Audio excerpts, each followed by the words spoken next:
أعوذ بالله من الشيطان الرجيم. بسم الله الرحمن الرحيم.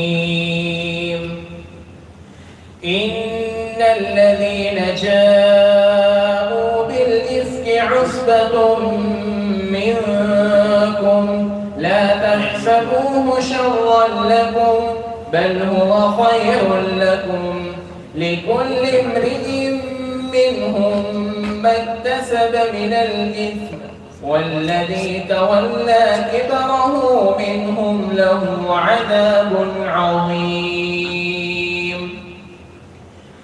لولا إذ سمعتموه ظن المؤمنون والمؤمنات بأنفسهم خيرا وقالوا هذا إفك مبين. لولا جاءوا عليه بأربعة شهداء فإذ لم يأتوا بالشهداء فأولئك عند الله هم الكاذبون.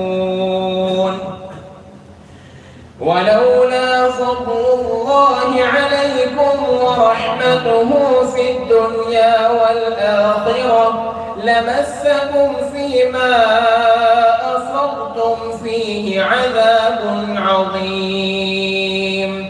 إذ تلقونه بألسنتكم وتقولون بأفواهكم ما ليس لكم به علم وتحسبونه هينا وهو عند الله عظيم.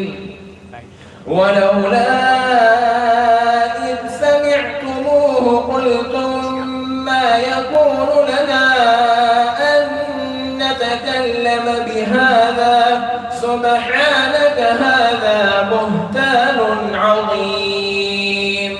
يعظكم الله أن تعودوا لمثله أبدا إن